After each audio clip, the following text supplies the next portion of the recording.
হুম, আচ্ছা। হ্যালো মারুফ, শুনতে পাচ্ছ? হ্যাঁ রনি ভাই। হ্যাঁ। আহ ও, তুমি সাদা শার্ট পরেছো, খুব ওয়ান্ডারফুল।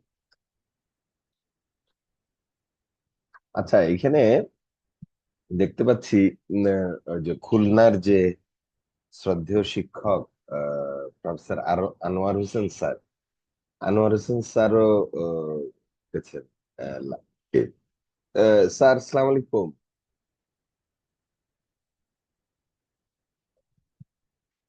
হ্যালো।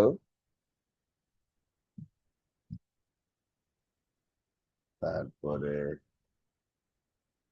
আহ মোহাম্মদ আতাউর রহমান, সবাই কি? আসসালামু আলাইকুম।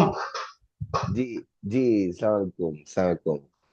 আতাউর রহমান সাহেব, জি, সালাম জি আলাইকুম। জি, আমি বাংলাদেশ কৃষি বিশ্ববিদ্যালয় থেকে বলছি। আচ্ছা, আচ্ছা, আচ্ছা, আচ্ছা, হ্যাঁ। আমাদের আমি কথা ক্লিয়ার শোনা যাচ্ছে? জি, আপনার কথা ক্লিয়ার শোনা যাচ্ছে। জি আচ্ছা, আচ্ছা, আচ্ছা। ওই আমাদের একটু প্রিপারেশন মিটিং আছে আর কি, আমার আর মারুফের। তো ঠিক আছে, ঠিক আমরা আর আছে। কি, জি জি, থ্যাংক ইউ। তো আপনি জাস্ট 8:45 দিকে জয়েন করলেই হবে, আচ্ছা, সাতটা ঠিক পঁয়তাল্লিশ আছে। জি হ্যাঁ। ঠিক আছে। জি, জি, জি, থ্যাংক ইউ, থ্যাংক ইউ। হ্যাঁ, থ্যাংক ইউ। 8:30টায় জয়েন করবো নাকি? জি, জি, 7:45-এ। হ্যাঁ, রনি ভাই, আহ, আপনি কি কোনো নোটিফিকেশন পেয়েছিলেন এখানে অ্যাডমিট করানোর জন্য?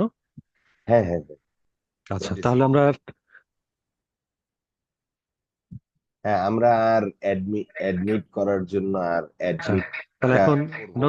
হ্যাঁ, নতুন করে আর অ্যাডমিট করার প্রয়োজন নয়, আমরা একদম 7:40-এর দিকে অ্যাডমিট করবো সবাইকে। হ্যাঁ, এটা ভালো হবে। আর এখন আপনি চাইলে আমি আনোয়ার স্যার প্লাস অন্য যারা জয়েন করবেন হ্যাঁ, তাদেরকে ওয়েটিং রুমে রাখতে পারি। তাহলে হ্যাঁ, আবার যখন আমরা শুরু করব তখন ওনাদেরকে আমরা নিয়ে আসলাম। হ্যাঁ, হ্যাঁ, হ্যাঁ, হ্যাঁ, ঠিক হ্যাঁ, আছে, আমি তাহলে ওয়েটিং রুমে এখন নিয়ে যাচ্ছি আনোয়ার স্যারকে। হ্যাঁ, শুধু একজনই আছে। জি হুম। জি। ও, এটা আবার নিয়ে যাওয়া যায় না? আচ্ছা, ওকে, হুম, দ্যাট ইজ ওয়ান্ডারফুল। ওকে। এখন নতুন করে যদি কেউ লগ ইন আসে। করতে চায়, হ্যাঁ। হ্যাঁ, আমরা আর অ্যাডমিট করছি না কাউকে এখন এই মুহূর্তে। রেকর্ডিং কি এখন অন থাকবে নাকি অফ করে রাখবে? ভাই, আমরা ওয়েটিং রুম যখন চালু খুলে দিব, মানে অ্যাডমিট করব তার আগে দিয়ে আমরা জাস্ট রেকর্ডটা চালু করে দিই। হ্যাঁ, তাহলে এখন পজ দিয়ে রাখি রেকর্ডিং না? রেকর্ড কি হচ্ছে এখন? হ্যাঁ। ও আচ্ছা, good point. Hmm, Okay, I'm going to হ্যাঁ, admit everybody now. হ্যাঁ।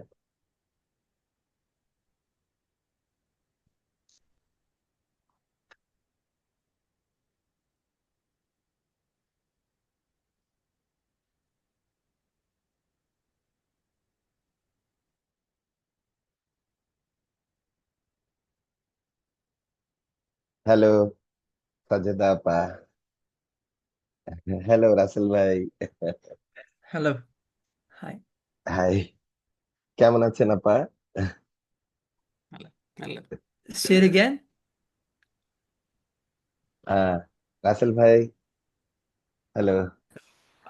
Namaste, everyone. হ্যাঁ, নমস্কার। Hello. Hello. I'm very happy you are in. So the line is clear. You can hear me perfect. Yeah, it's Yes. clear. The sound is all right, Clear. right? Yeah. Hello, Swati Narayan. Um, hello, namaskar.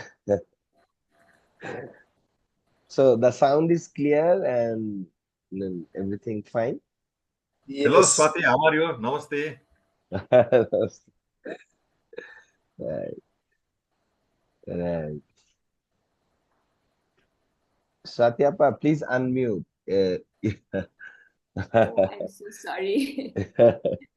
Right, right. Are you in So, Dhaka or in Nepal, Kishore? Yeah, I am in Nepal, Kathmandu. Do you remember we met on Kolkata? Yeah. Very nice to see you, Rani. very, very nice to see you in person, right? In First face time, to yeah. face, right? First time. Right. Um, I'll switch off the video, yeah, till later. Okay, Yeah, thanks. okay. Thank you.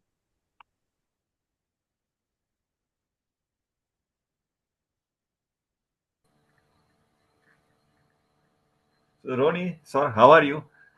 I'm fine. Doing all these hectic stuffs. Okay. 1 minute.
I cannot hear any sound. I Yeah, cannot take hear any us. sound. We will get started shortly. Just give us one moment. Thank you.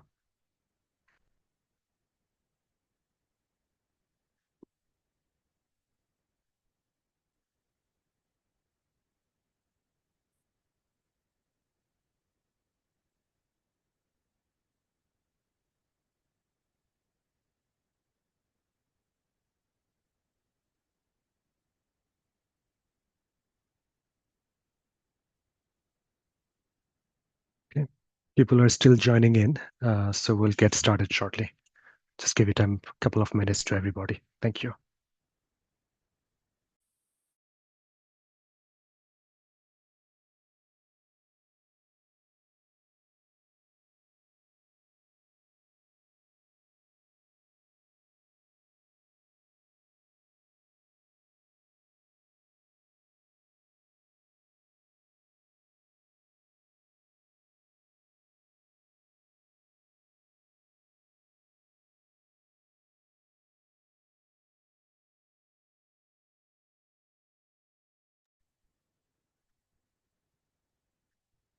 So let's begin. Um, let's begin our today's opening inaugural program. Ladies and gentlemen, and honorable guests, this is my pleasure to welcome you all to the inaugural ceremony of the International Study Circle on Individual Well-being and Social Welfare, organized by Banglar Pathshala Foundation, based in Dhaka, Bangladesh. I am Ahmed Javed Chaudhry. I work voluntarily at Banglar Pathshala Foundation, and I teach economics at City University, Bangladesh. We are so happy and proud to welcome more than 100 bright and curious minds from 16 different countries who have registered to participate and contribute to our discussions over the next 6 months. We will hold um, 13 sessions in total. The lecture plan is uploaded in our website, so I'm not going to go through the details. With 80% attendance, we'll receive a digital certificate after completing a short test on the final day. This is the 14th study circle organized by the Banglar Pathshala Foundation.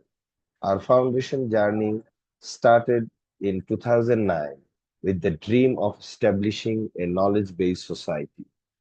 With that goal in mind, over the last 16 years, we have organized more than 220 lectures, 30 seminars, 14 study circles, and 5 international conferences that enhanced our knowledge and deepened our understanding of contemporary socio-economic, cultural, and political reality.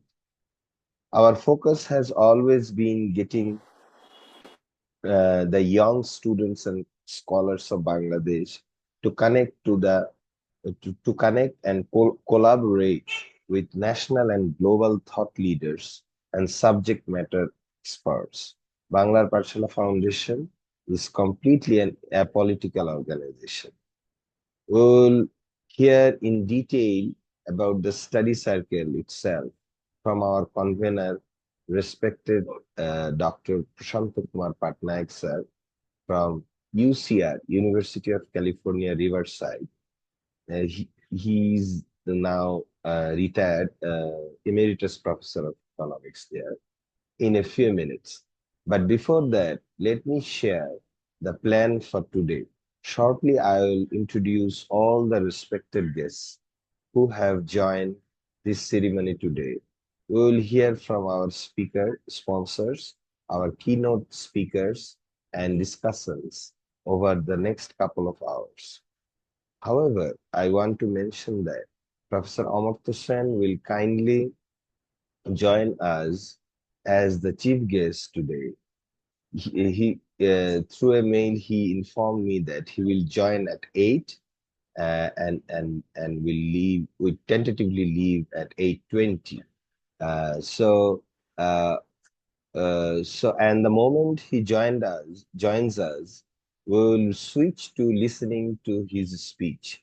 That may mean we might need to interrupt other speeches in the middle, but given Professor Sen's delicate health condition, our other guests have graciously agreed to this request.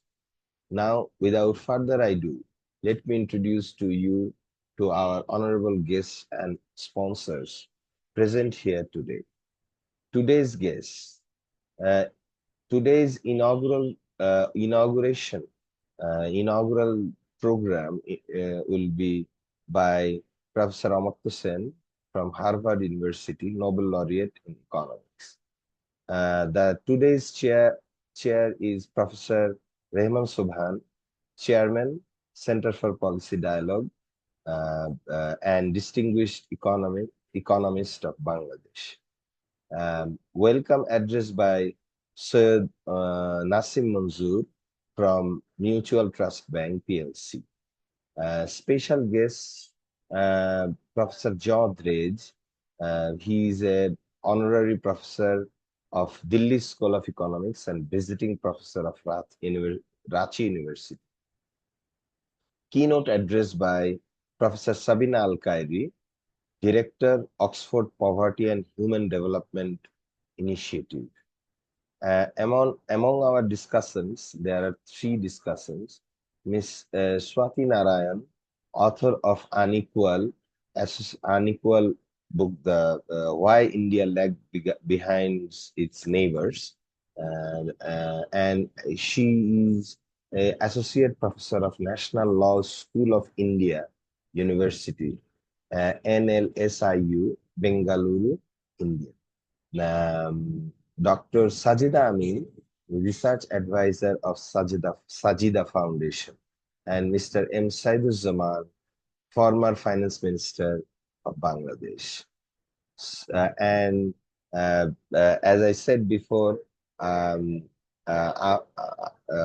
am just ending my introductory remarks, and I would invite Professor Dr. Prashanto Kumar Patnaik, sir, of UCR, to begin his remarks on this academic journey.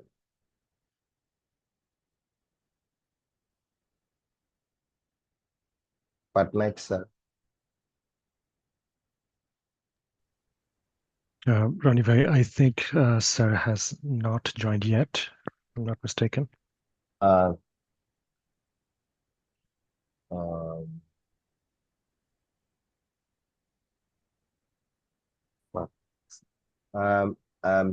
I think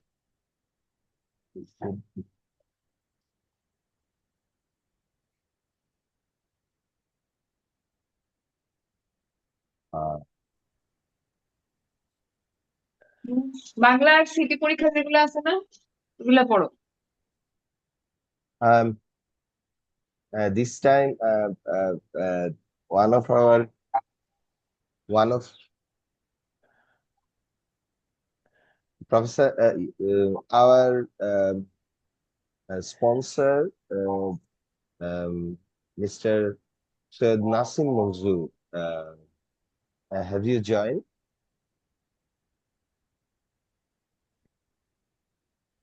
Mr. Nasim Manzoor, Syed Nasim Manzoor, have you joined today? I think we're still waiting for Mr. Nasim Manzoor to join.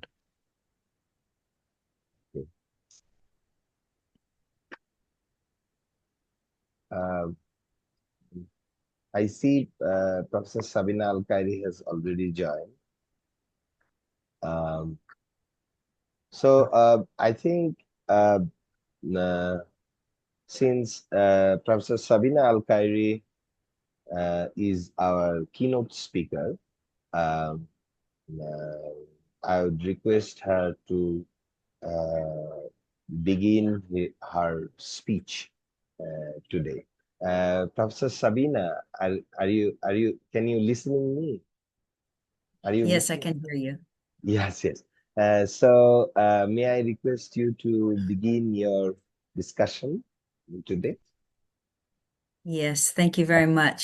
It's a delight to be here. Are you able to hear me? Yes, yes, clearly. Yes. Okay, very good. I'm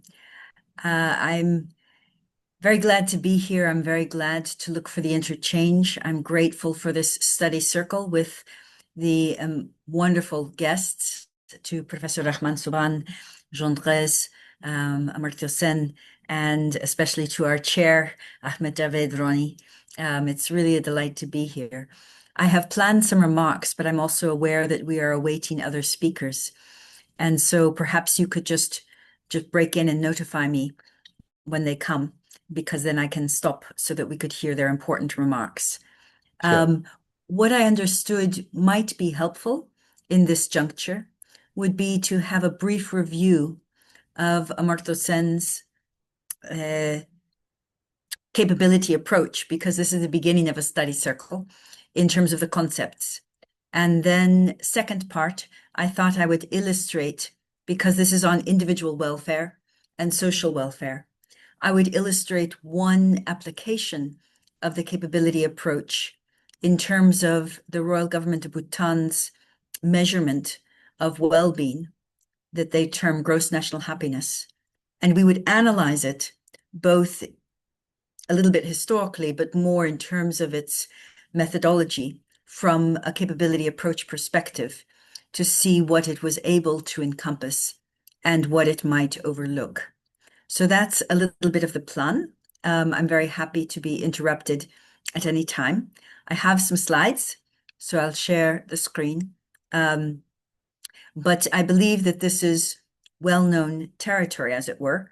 And what I would like most to do is to go quickly through the concepts and then try to assess the adequacy of some applications of them. So I wanted to begin by recognizing the importance of this study circle on Professor Sen's work because of the visibility it continues to have in the international space. For example, the Agenda 2030 was prefaced in December 2014 by a report of the Secretary General laying the foundations for the Sustainable Development Goals. And in that document, he prefaced his own statement with a quotation by Professor Sen, recognizing that development requires the removal of major sources of unfreedom or lacks of capabilities, poverty as well as tyranny, poor economic opportunities as well as systematic social deprivation, neglect of public facilities as well as intolerance and overactivity of repressive states. In the foundational documents of the Sustainable Development Goals, again, they recognize the capability approach, as did Steve Jenkins and John Micklewright, in recognizing that the capability approach in development as well as in poverty and inequality measurement has been key to prompting a fundamental consideration of concepts. So we have key policy actors and key academic actors harking back to the capability approach as providing an appropriate space for the consideration of social as well as individual welfare. For example, under President Sarkozy, the Stiglitz-Sen-Fitoussi Commission in 2009 put capabilities in the center of the measurement of quality of life and recognizing that also the choice of which to focus on is a value judgment, not something that economists with latent variable techniques could uncover through measurement means alone. That Stiglitz-Sen-Fitoussi Commission gave rise to another report 10 years later by OECD, and I'll come to later the Beyond GDP Commission, co-chaired by Koshiko Basu with Nora Lustig, which is looking in the international space about richer measures of individual and social welfare. To turn to Jean Bresse, who we look forward to hearing from very shortly, as well as Professor Sen, in their joint work, India, An Uncertain Glory, they recognize that the capability approach sees human progress ultimately as the progress of human freedom and capability to lead the kinds of lives that people have reason to value. So when we talk about individual welfare and social welfare, we are thinking of welfare in the space, the evaluative space of the capability approach. And to elaborate that a little bit more, they recognize in the same volume that there is a two-way relationship between economic growth and the expansion of human capabilities, that human capabilities not only are of intrinsic value, but are also instrumental to higher productivity, higher economic activity, but that the fundamental goal remains the expansion of human and social welfare, understood as intrinsically valuable and assessed in the space of capabilities. When it comes to measurement, which we will touch on a little bit later, there was a commission led by the late Sir Tony Atkinson, which argued that when measuring global poverty, capabilities should also be considered the basis of poverty measurement. And that commission recognized that capabilities are multidimensional, and monetary as well as non-monetary poverty then can be examined and in particular, the more direct or non-monetary poverty measures can be viewed as an operationalization of the capability approach. This is something, again, that Prashant Patnaik, who we look forward to hearing shortly, looks at. The theme of this study circle is individual and social welfare, and the Atkinson Commission, as well as the Stiglitz-Sen-Fitoussi Commission, recognized the value of having individually based capabilities that are coherent with a human rights and social rights approach, and can look within the household, therefore, at gender disparities, intergenerational disparities, and so on. And it also, because it focuses on a space of beings and doings, which we will see shortly, and people have different conversion factors for them, then it can recognize the basal diversity in human beings and the different material resources they might require to have the same capability set. And they give the example of disability, on which Professor Sen has written extensively. I will also commend to people, if you have not yet looked at collective choice and social welfare, the discussion of functionings and capabilities there, which synthesizes a great deal of earlier work and also puts it in the larger philosophical frame. And the other concept, which is linked to capabilities, comes from Aristotle. In English, it is rendered as functionings, and it, in a sense, is a vector of beings and doings that, taken together, can recognize or can represent a person's achieved life.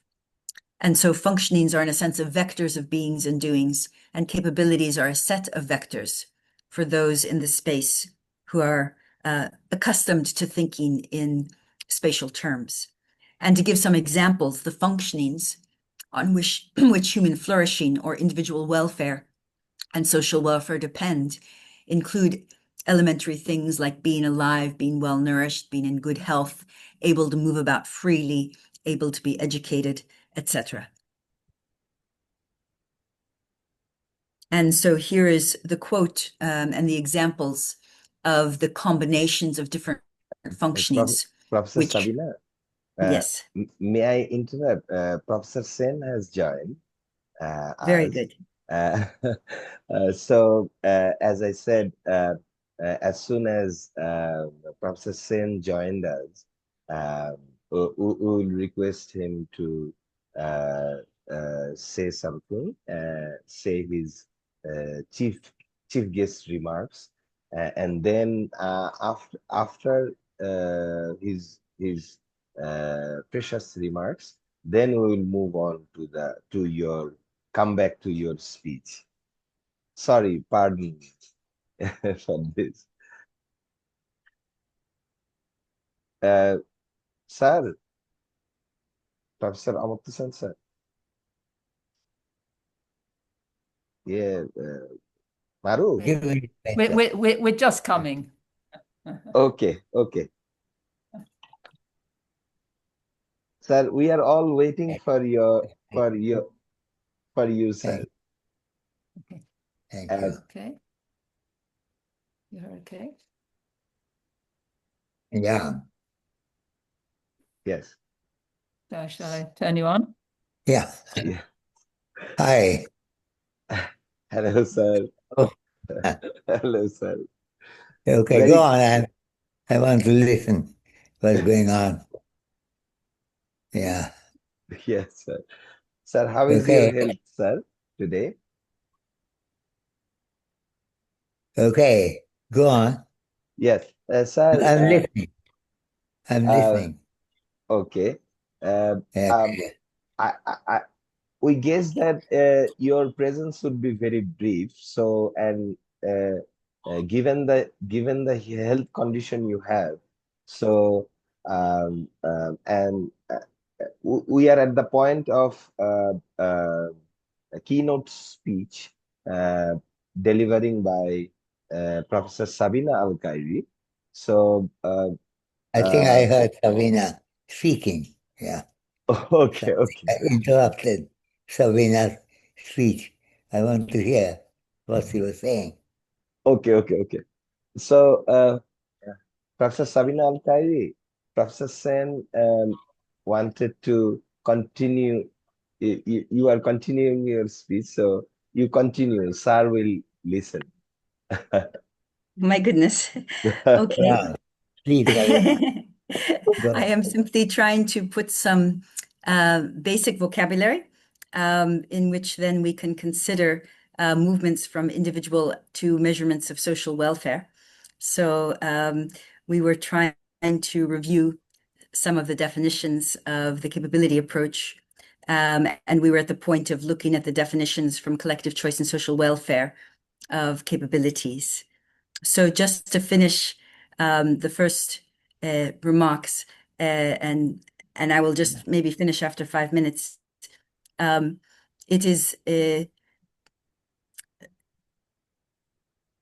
if we understand the capabilities to be the sets of, in a sense, vectors of functionings that people can use, that incomes, resources, or primary goods that have traditionally been the location, the evaluative space of measurement, are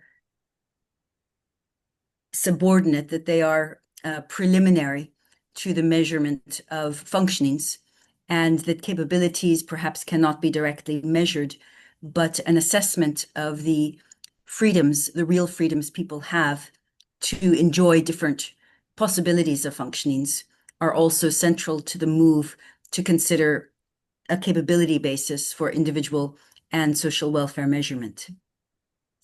And finally, I wanted to recognize that this understanding of which functionings, which capabilities are relevant in each circumstance is not only an exercise of value judgments in the sense of philosophical considerations of different lists, and we will come to some of those lists later, reflecting on the Stiglitz-Sen-Fitoussi Commission or reflecting on Bhutan's gross national happiness index, but they are also a listening exercise.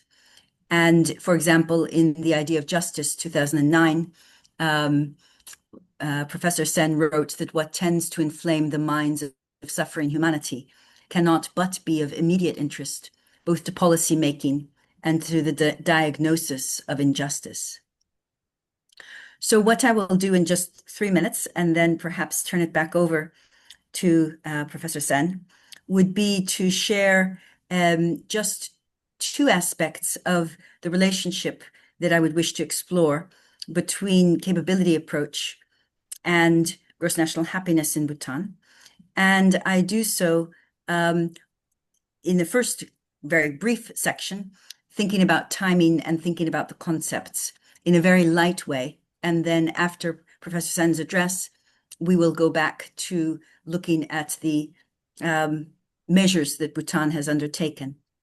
But in May 22nd, 1979, Professor Sen delivered a tenor lecture on human values entitled Equality of What, which was in a sense the foundational lecture of the capability approach, in which he observed that justice of any description requires equality in some space, and argued that in contrast to the space of welfare or of Rawlsian primary goods, capability might be an appropriate space.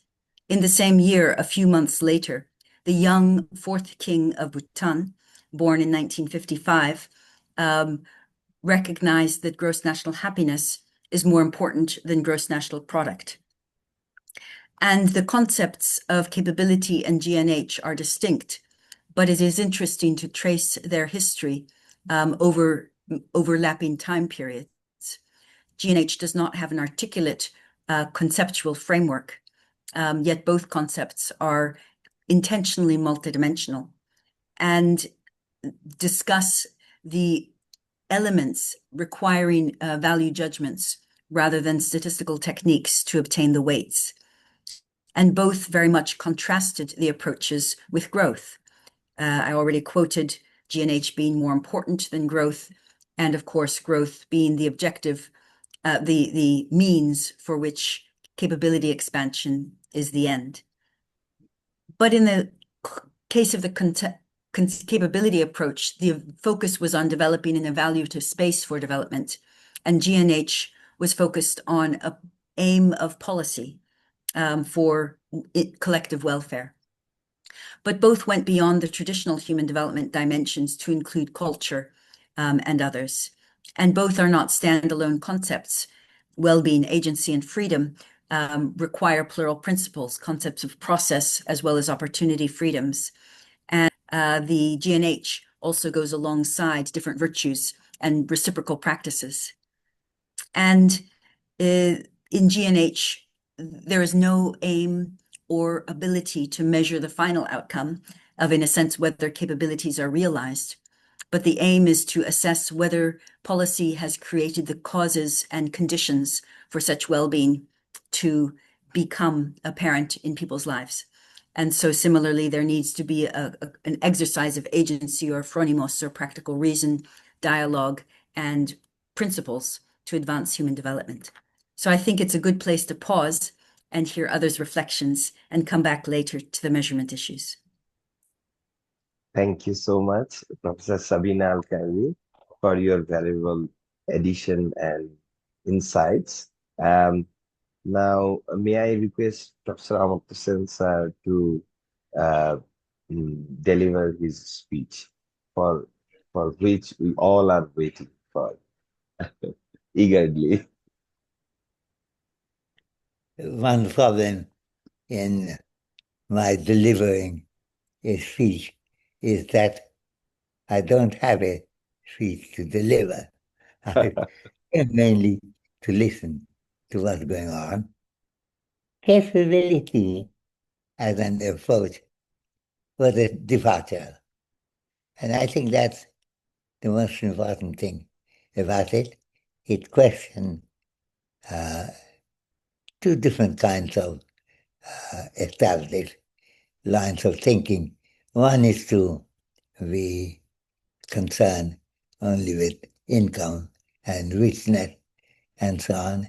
And the other was to look for psychological happiness and joy and delight. Both of them have relevance, and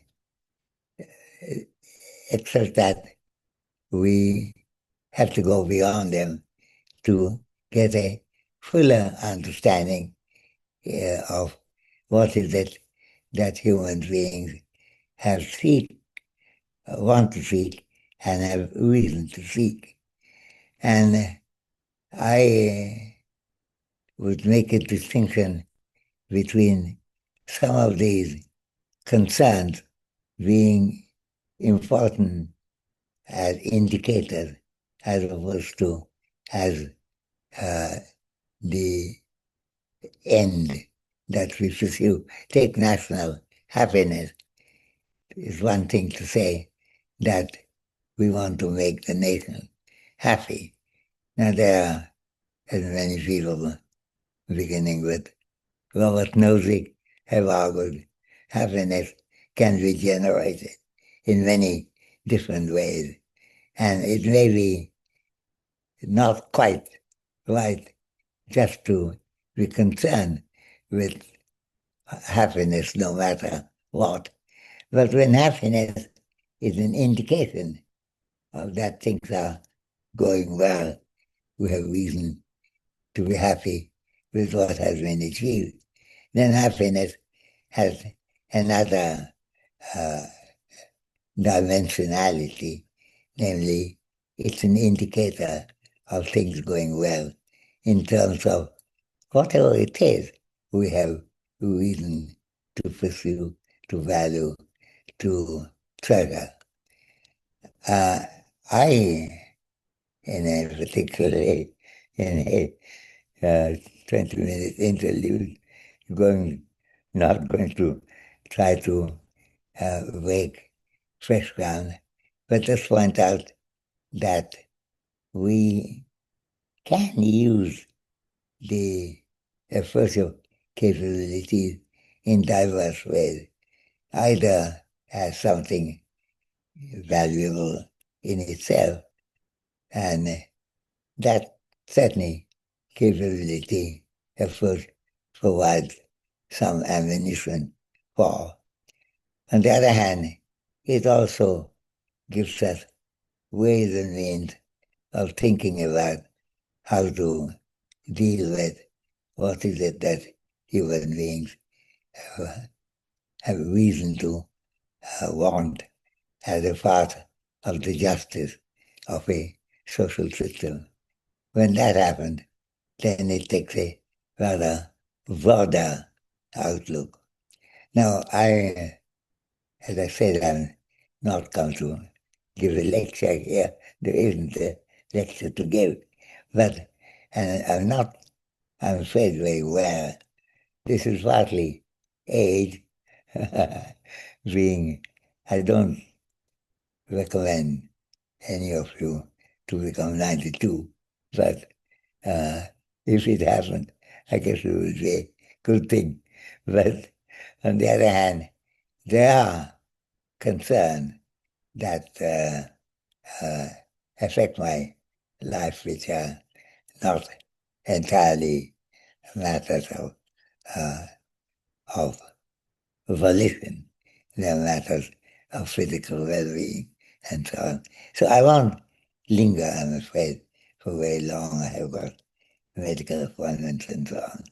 But I wish you very good discussion, and I wish I had more time to be here than I actually have. But I'm grateful, particularly to Ronnie, for arranging this wonderful get-together and argue together. And I see many people's names here whose work I hugely respect and admire. And I'm sure the discussion will go wonderfully well. I will hang around as long as I can, but then forgive me if I sink away at some stage. That would not be because my curiosity has been fully satisfied, but I would have got some reward for my curiosity, but also have the opportunity of joining you and giving you my very best wishes for work, capability, which is only a part of our concern as human beings, wanting fairness, wanting justice, wanting a world we'd like to live in. So I give you my very best wishes. Thank Ronnie and other organizers of the meeting, and mention how fortunate, how lucky I am to be able to join you all in this meeting. Thank you very much. Thank you, sir. Thank you for your time and for your words. We will carry out these. And thank you, and very best for your health, sir. Thank you. Thank you very much. Thank you. So may I request Professor Sabina Al-Khairi to respond to what Professor Sen has just remarked. Professor Sabina. Thank you so much. And thank you so much, Professor Sen, for your comments, for gracing the occasion, and for all of the work that all of us build upon now many, many years. It continues to be an ongoing inspiration. And I think that what Professor Sen gestured to is that capabilities are by no means the full measure of his work, or indeed of many of your work. But we are trying to reflect in this first Sunday circle on individual and social welfare. And so it seemed an apt concept with which to begin the discussion. And what I thought would be interesting would be to interrogate Bhutan's concept of gross national happiness briefly, and explore the resonances and the gaps between that as an operational instantiation of a parallel type of concept, and see whether there might be other ways that would be relevant to your scholarship in Bangladesh and in wider circles to engage with this approach going forward. So just to remind you also what the Bhutanese have done in terms of measuring GNH, I will show a little bit of the slides that come from their perspective.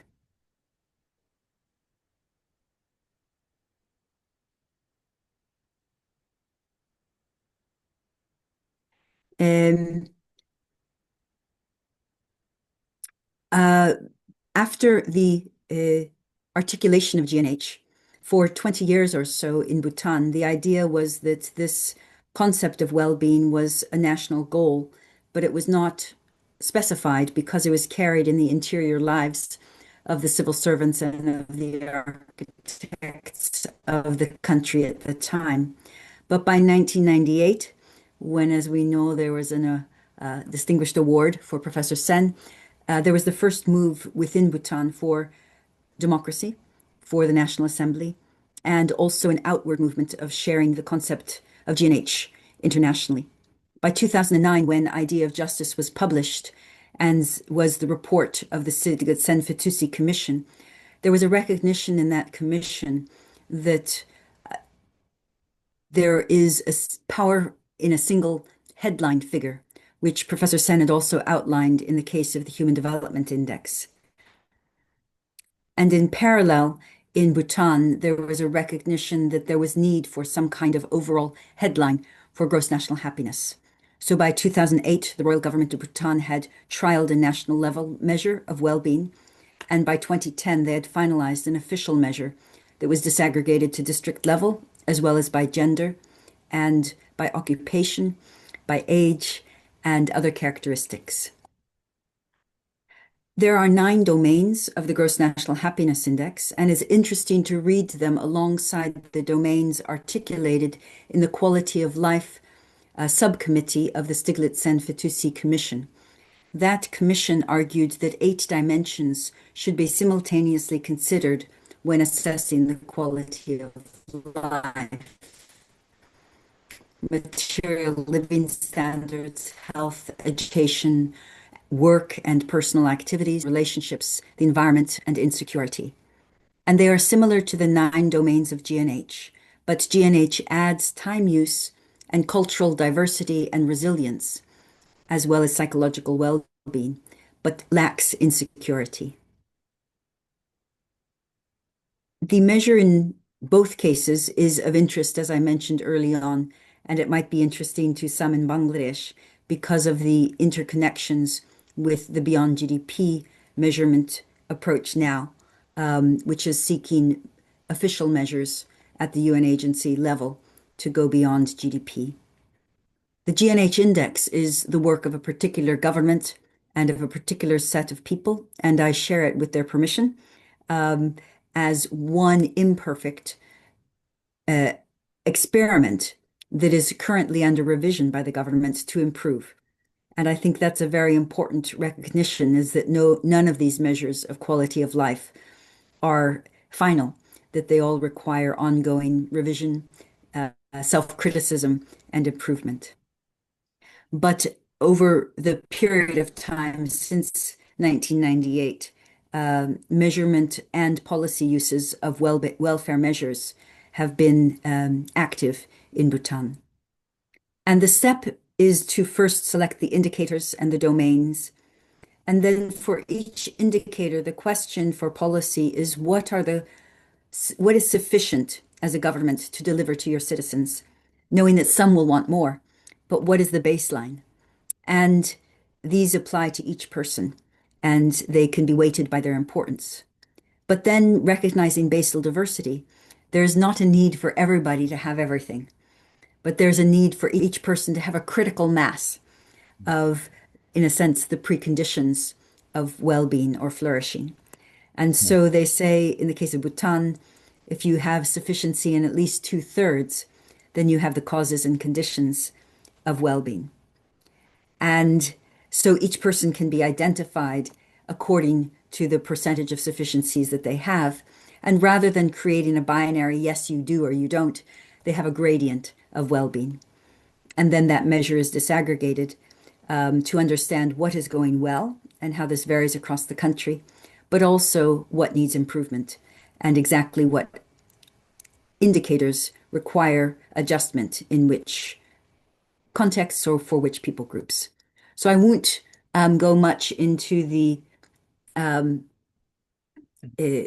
results, but just briefly talk about the cultural specificity of this particular well-being index, recognizing that in Bangladesh or elsewhere, it would be different.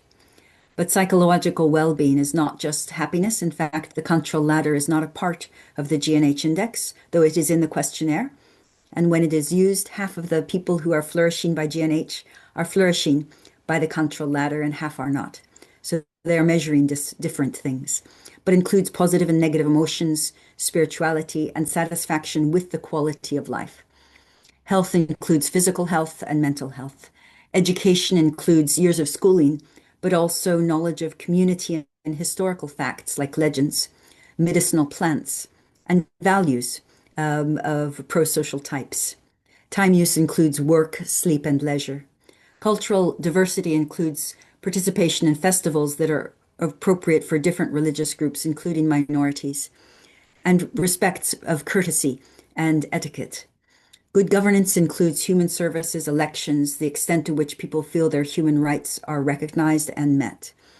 Community vitality includes volunteering, donations of time and money, trust and belonging in the community, family relationships, and how enmity is resolved at the community level. Ecological diversity includes if people were subject to disasters, if wildlife ate their crop, but also if they have a sense of responsibility towards the environment. And living standards includes, of course, income, housing, work, water, sanitation, these kinds of things. So the aim is for the GNH index not only to be a public tool, but also appropriate for private sector. And there are 33 indicators, and each of these indicators has a sufficiency cutoff of what represents the causes and conditions of flourishing in that domain for each citizen. And so each person obtains a score across the 33 indicators of what percentage of domains they have experienced sufficiency. The domains are equally weighted and the indicators within equally weighted unless they are the only subjective indicator in which they have a lighter weight because of the change of frames of reference that means trends are difficult to interpret. And the GNH score, which is also 1 minus the multidimensional poverty measure, counts people who have sufficiency in 2/3 of the domains as fully obtaining the causes and conditions of well-being. And those who do not have sufficiency, it looks at the domains in which they do have it. So their sufficiency scores. And so there's some math there if you're interested in the measurement, and there are axiomatic principles we could go into that satisfies. So at a headline level, you can identify people who do or do not have 2/3, but the government actually reports 4 groups of people to try to create a gradient. And so people are asking where I am on a gradient rather than just yes or no. And the term happy is unfortunate. It is an English term, and it's the translation of gaki in Donka, Chike, but it has very different connotations in English. And they do say, had they to do it over again, happiness might not be the chosen word. Alongside the GNH index with its findings are extensive qualitative discussions. And these are quite interesting because they point out, for example, a 70-year-old woman who enjoyed sufficiency in 71% was illiterate. She was income poor, and boar ate her crop, and she got angry at the boar. So she had negative emotions of anger. And yet much of the rest of her life was flourishing. And so it gives a balanced picture of what is going well and where the challenges are in a life, as well as beyond. It may not be accurate, but it is articulate, and so its inaccuracies can be pinpointed, challenged, and corrected. Similarly, a young business manager in the bank, again, was flourishing by their definitions, but he was angry and frustrated in his work. And he did not participate in cultural festivals as he was too busy. And he didn't like the inefficiencies in government services like the health system in Bhutan. But he had a fantastic family and very strong values of the environment. So that's a little bit about the GNH index. Obviously, you can map it. You can look at the level of well-being. You can look at the level, the number of people enjoying well-being, and you can look at the domains of deficit or the domains of satisfaction. It's also interesting to overlay it with poverty. For example, the very happiest district called Gaza is one of the two poorest districts in Bhutan. So in terms of road access, hospitals, secondary schools, it is lacking. But in terms of culture, community, environment, time use, it is flourishing. So there is not an answer, but it charts the complexity where well-being is not the same as poverty. And there are other conditions of poverty, as in Samtse, which also go alongside lower levels of gross national happiness. So having a suite of measures is more precise than one or another. Of course, over time, you can see what changed. And some go down and some go up. And so it is interesting, each update. For example, in this update, all of the cultural diversity and resilience indicators diminished. Political participation diminished, as did healthy days, as it was over the COVID period. But government services, positive emotions, literacy, schooling improved. So I think this is what I wanted to show, that this has been an attempt in one government space to have an individual-based well-being measure that was aggregated to try to reflect social welfare in a way that cohered with diversity of people and also yet gave advice as to what needs to change. And so the government uses 26 of the 33 indicators in their policy and programming screening tools and incorporates this in the resource allocation formula at the district level and so on. The 3 points of interest might be that in identifying sufficiency for each person at the individual level, there is a kind of ethical individualism that could be interesting because it can't be traded off neither within the household nor across groups. It's not an average of each indicator like a composite index would be. And also, by setting a cross-dimensional cutoff, you're not requiring everybody to be a Renaissance woman and good at everything. A hermit might not need a strong family life, or a person who had poor health or was illiterate might be able to flourish anyway in other ways. And so this, in a sense, permits diversity, but there are questions of whether or not it does what it was intended, how accurate this is, requires the qualitative work. And there is also an observation to return in closing to the Tanner lecture by Professor Sen in 1979. In that lecture, Professor Sen, you mentioned that there would be a need perhaps for an overall index of capabilities, but recognized that the weighting issues, which were value judgments, could be difficult, and in particular, they could be culture dependent. The Gross National Index, Happiness Index, with some of the indicators in it, is clearly culture dependent. And so there's a question of whether and how we can go beyond culturally specific measures, if we can even obtain them at a national level, and also whether we should. So this is one exploration in one study circle to try to put some definitions on the table, to try to give one example, but to celebrate the self-critical and revisionist approach of Bhutan, always trying to revise and improve their work, and see what improvements could be made by this study circle in timing, in concepts, in measures, or in policy uses of measures that go from the individual to the social welfare in the space of capabilities. Thank you so much.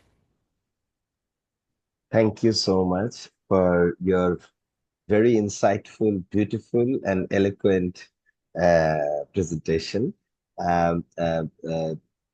So, since Professor Sen is still here, Sir, you want to say some words on her last presentation, or? No, I just express my admiration. All right. Okay. All right, sir. So, listening. all right. Thank you, sir. May I request the convener of our study circle, Dr. Prashant Kumar Patnaik, sir, who is the actually spent 3.5 years uh, to prepare the whole study circle lecture plan, and I'm glad to work under his direction. Professor Prashant Kumar Patnaik, sir. Sir, can you hear me, sir? Yes, I can hear you. Can you hear me? Yes, sir. Yes, sir. Sir, Professor Sen is here, Professor Al-Kairi, and all the discussions are here. Please say your convener's remarks on the study circle. Yeah. First, okay.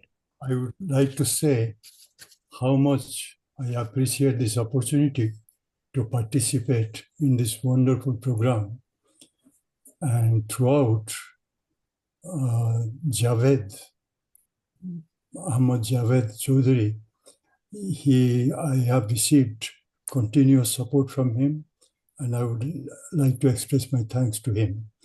And I would also like to thank all the distinguished economists and philosophers who are participating in this program, and without whose generous help in sparing their time to participate in this program, this would not have gone anywhere, this series of lectures. And having said that, I would like to just make a few comments. Now, in devising the series of lectures, the topics, one thing that we wanted to do is to give the young scholars, many of whom are in the audience for this series of lectures, the chance to be exposed to various different types of thinking, approaches to the notion of well-being, because there is not only one correct approach, there is some element of truth in each of them, and for them to judge what they will accept and what they will not accept, to develop that critical faculty, is the main purpose that I had in mind in devising this series of topics. And I hope that by the time we finish, they will see that it is not our purpose to advocate any particular approach or any particular set of value judgments, but to encourage them to think on their own, because there is no substitute for them to think in terms of anything else. Whatever brain God has given us, that's the only brain that we have, and we cannot replace that by anything else. Now, that's the main thing that we would like to emphasize in the lecture. So various approaches we would undertake, discuss them, but also simultaneously, we would try to present what are the limitations, because without limitations, knowing about the limitations, if they go ahead and approach a single set of ideas in terms of which they have to judge everything, that can lead to disaster. So that's one of the things that we had in mind. But I don't want to take up too much of time. I would rather like to listen to others.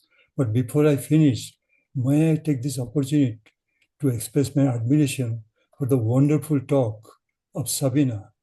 Now, her presentation of the gross national happiness was a revelation to me. I was not familiar with this. So I'm extremely fascinated. And I thank Sabina for this wonderful talk. And finally, I would like to express my gratitude.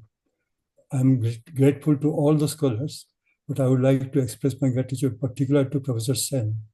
And may I take this opportunity to mention whatever I have learned from about welfare economics or normative economics, a very high percentage of it I learned from Professor Sen as a student.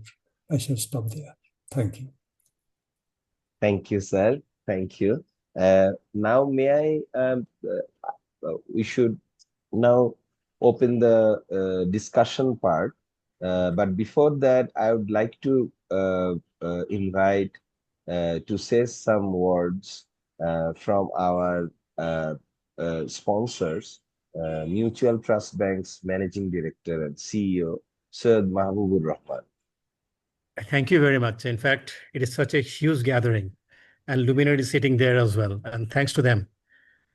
Distinguished guests, esteemed faculty and respected dignitaries, and the brilliant young minds from 16 countries. Welcome to this inspiring global gathering. It's heartening to see the international participation double this year, a testament to the growing impact of this initiative. On behalf of MTB, I'm honored to welcome you all to this International Study Circle number 14. We are privileged to host thought leaders whose work shape our discourse. We already have heard a few lines from Amartya. We also already heard Professor Sabina, and we already heard Dr. Prasanto. And we are expected to hear Ms. Swati, as well as Dr. Sajeda, Mr. M. Saiduzaman, and also others. Your presence definitely enriches this forum. The 6-month journey, rooted in social choice theory and the capability approach, is a powerful investment in your development. These frameworks challenge us to look beyond economic growth and focus on real freedoms and opportunities, empowering young minds to drive social change. At MTB, Mutual Trust Bank, we measure prosperity in human potential. Our CSR program, that is Corporate Social Responsibility programs, also includes Shapna Sharathi for the young girls who go to school, the Tibet Center in Mymensingh District to improve the skill, and the Johara Samad Technical School reflect our commitment to inclusive growth through education and skills. These efforts embody today's theme, individual well-being and social welfare. We hope this forum sparks transformative ideas and nurtures future leaders. Welcome, and let the dialogue begin. Thank you very much. Thanks for giving me the opportunity to be part of that, and also to give me the opportunity to speak before you. Thank you very much. Thank you so much. Thank you so much indeed. Now I would like to invite Mr. Syed Nasim Manzoor. Mr. Nasim Manzoor, are you there? Yes. Yes. May I request you to say a few words? Yes. Assalamu alaikum and good evening. The Honorable Professor Amartya Sen, Mr. Saiduzaman Ahmed, distinguished discussants, and the bright minds from 16 countries that we've heard about. I would like to thank the organizers, especially Ronnie, for this tremendous honor and privilege to represent the private sector of Bangladesh, to be part of this incredibly rich discussion. As an economist and shoemaker in Bangladesh, I would just like to say that this discussion on a theme of individual well-being and social welfare, as organized by the Banglar Pathshala Foundation, is extremely timely, as Bangladesh now tries to reinvent itself and meet the aspirations and the hopes of the youth of Bangladesh at a time when definitions of peace, globalization, and indeed social welfare are under challenge in many parts of the world. And I was particularly struck by the comment that happiness has a cultural context. So what may be happiness in one culture or society is not necessarily translated to happiness in another. Thank you very much, especially to Mr. Saiduzaman for allowing me to be part of this, and to Ronnie. And it is indeed a privilege, and I want to wish very rich and intense discussions. Thank you so much, Ronnie, for this opportunity. Thank you. Thank you very much, Sir Nasim Manzoor. His father, when he was alive, and his father was also a very deep supporter for us, and he always appreciate our work, whether we have few or many. He said, "You stick to your goal, and I will support you." So I will never forget his father's remarks. Now, now I'll enter into the discussion part on Professor Sabina Alkari's presentation. May I request Professor Sati Narayan? She is the author of Unequal, Why book, Unequal, Why India Lags Behind Its Neighbors. And she is associate professor. May I request you to start your discussion, Professor Sati Narayan? Sure, Ronnie. Thank you so much for inviting me. And this seems like a dream. Professor Amartya Sen is here, Sabina Alkari is here, and there are a group of wonderful participants, both from Bangladesh and India. And I feel this is such an important opportunity when our governments don't see eye to eye, that we can bridge build bridges across borders, and that is social solidarity and social welfare, which doesn't have national boundaries. I was supposed to speak about Sabina's wonderful presentation.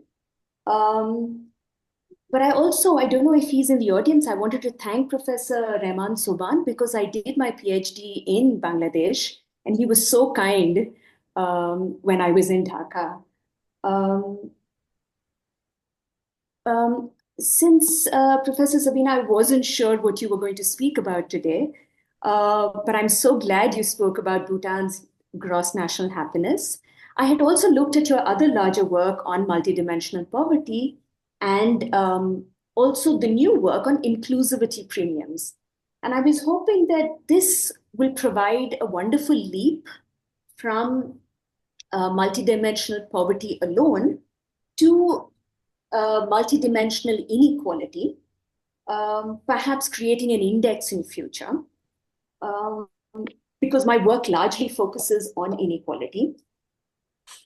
And I was hoping that this will help us also realize the differences between social welfare and individual well-being and what constitutes the gaps between them. So one thread from the capability approach itself that I've highlighted based on the work of Professor Amartya Sen and Jean Dresse is social distance and its myriad manifestations. So as they write in India Development and Participation in that book, the problem of social distance arises from the fact that compared with pupils and their parents, teachers in government schools often come from relatively privileged social backgrounds in terms of class, caste, and gender. And currently in India, we find that if we look at the people who suffer from multidimensional poverty, a majority of them face extreme forms of social exclusion.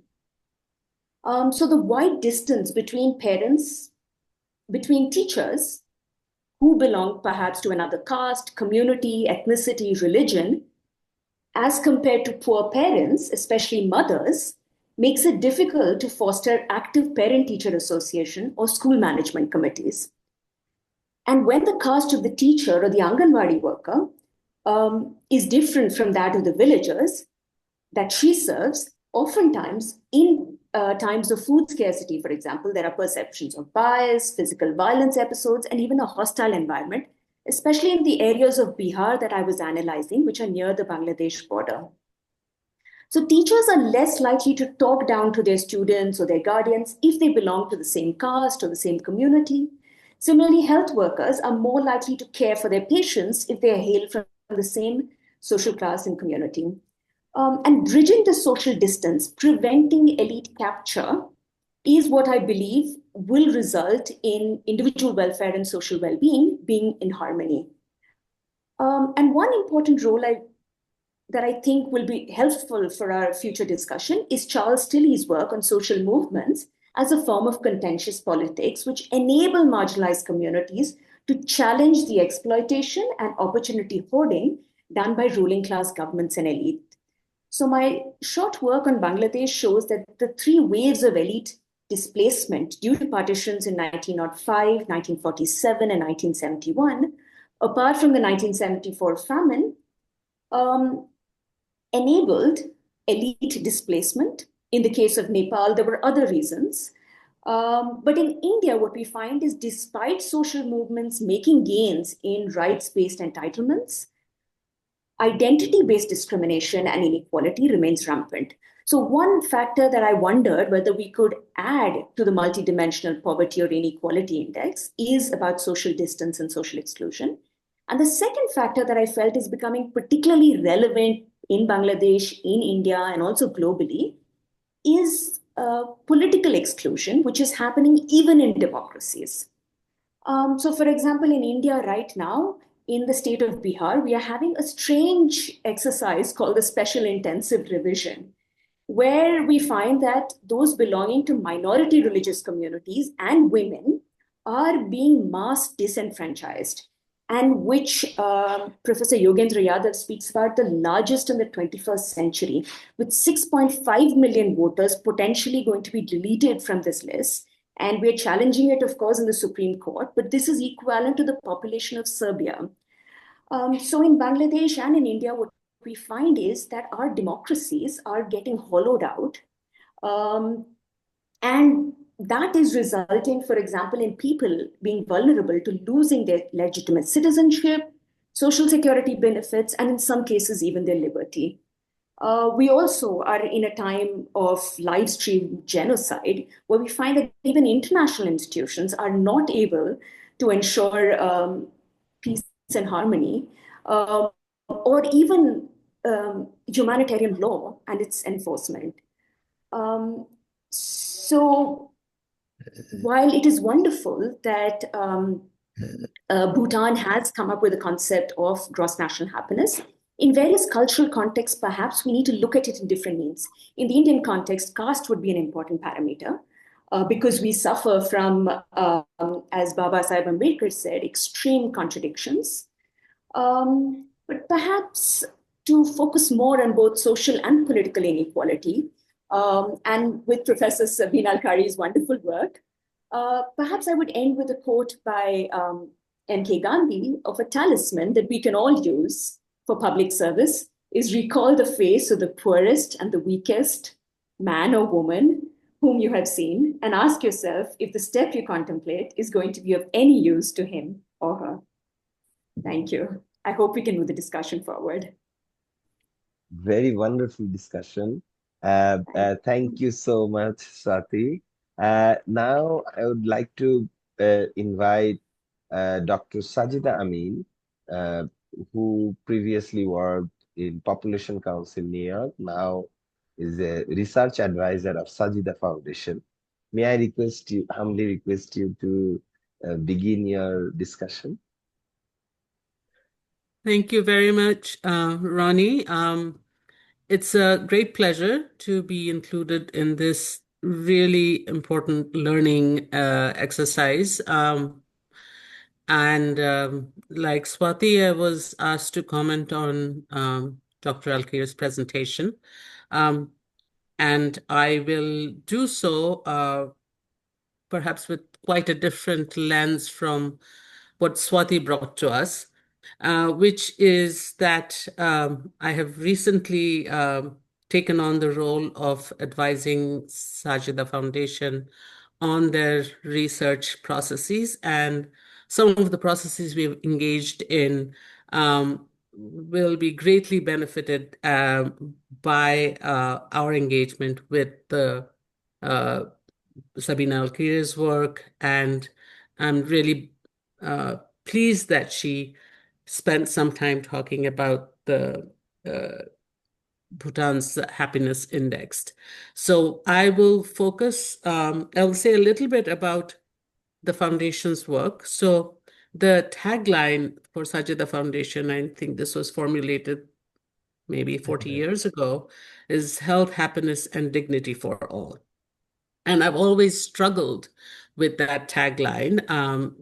Trained as an economist and demographer, the objective measures of these. So that's the first context in which this conversation is very useful in thinking about the capabilities approach, but then also bringing in other dimensions such as fairness and justice, and how they can ultimately work towards achieving these goals that seem elusive.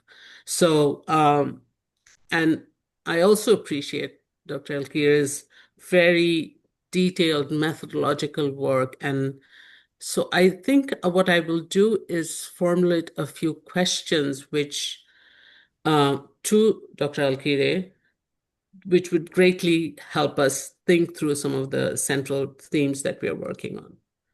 So one is, and this is all, the Sajida Foundation has a strong emphasis on microfinance, and we recently sat down to come up with measures of how we identify and measure changes in the lives of the ultra poor, sort of the poorest of the poor, who are usually excluded from standard microfinance programs.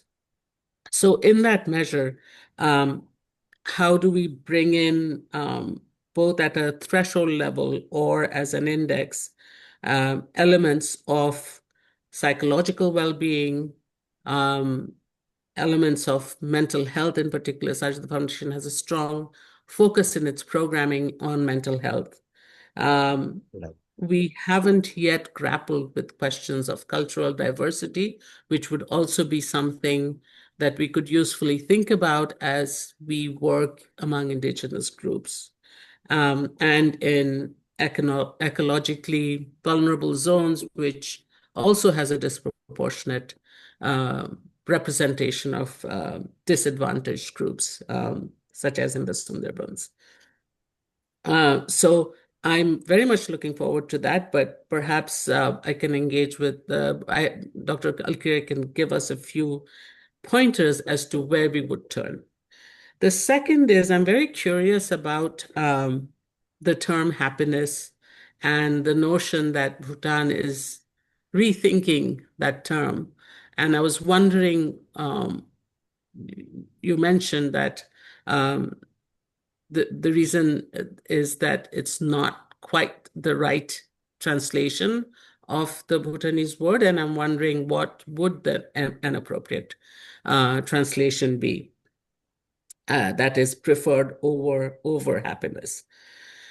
The second kind of point, and this is more of a methodological point, and it points to is this. So you talk about individual-based measures that are aggregated up to construct ecological measures of happiness. And then you also point out that they don't map very well to other measures of poverty indicators in the case of Bhutan. So my question is there a way of factoring in, and we've been thinking about this in the context of Bangladesh, where we have globally many indicators of ecological vulnerability. So, and we recognize that there's vulnerability due to coastal intrusion, there is vulnerabilities due to weather patterns, etc., which are indicators that can come from global climate indices and at very granular level of detail. So are there measures like that that can be used in conjunction with individual level measures that you get from local level evidence gathering that can be usefully used to map some of these factors that we are talking about and to really balance kind of the two elements of,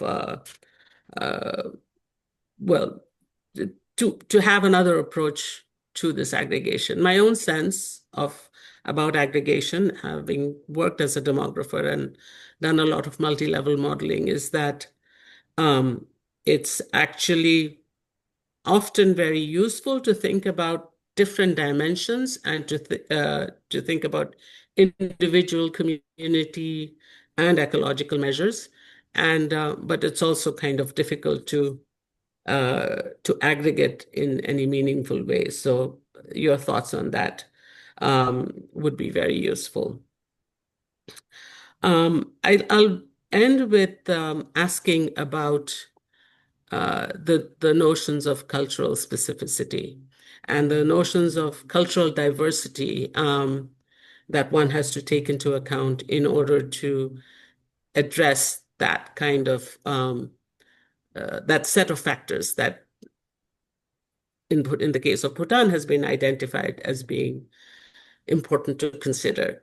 What would that consist of? How do we deal with changing notions of cultural specificity, changing priorities in terms of what the culture values, what the culture values in terms of identities, one identity dominating over other.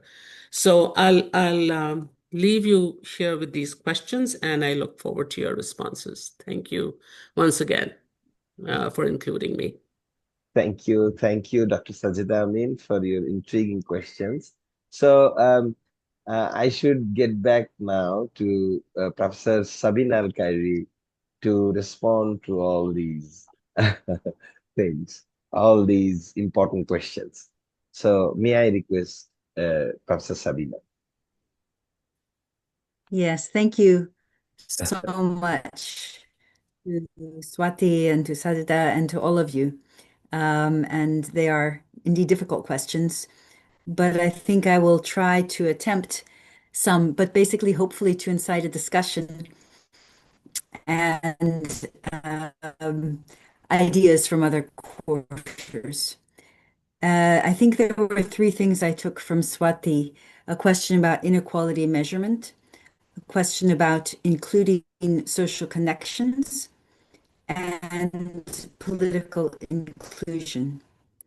And if I look at social connections, these have been included in some multidimensional poverty measures. For example, in Chile, in Dominican Republic, conflict or violence has been included in a number of national MPIs, not only in hot situations like El Salvador, Afghanistan, and Nigeria, but also in less extreme circumstances.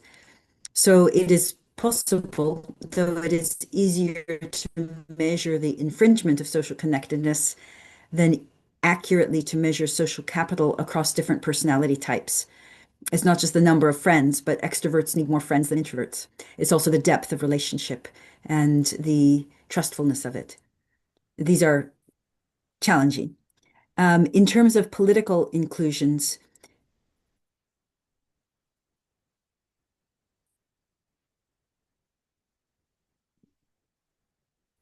are not citizens of countries, cannot benefit from vaccinations, from free schooling, etc. But as you mentioned, there would be a number of aspects of political participation that are not counted in household surveys, but are important in practice. And so I think one way of going forward is to put these in household surveys, but I think that probably is not practical. So it may be a matter of disaggregating and blending together data sources. It's less satisfactory. On inequality, I have two concerns, which is why we have not, in our group, attempted and announced a multidimensional inequality measure. We work on inequality among the poor, and we have a number of different, more theoretical axiomatic papers on different, whether it's the coefficient of variation, whether it's an Atkinson, a tile 1, tile 2 variance, and their features and their use when you're looking at inequality among the poor. But what happens if you look across the distribution? There are two problems.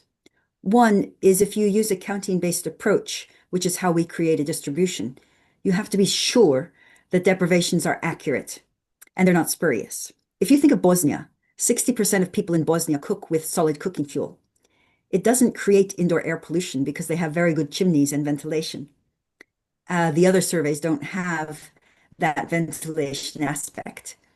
And so for some households, if you don't consider the environmental cost of the air pollution, but more the internal aspect and its impact on women and children's eyes and lungs, then Bosnia has spurious deprivations, and the higher end of their distribution would reflect those spurious deprivations.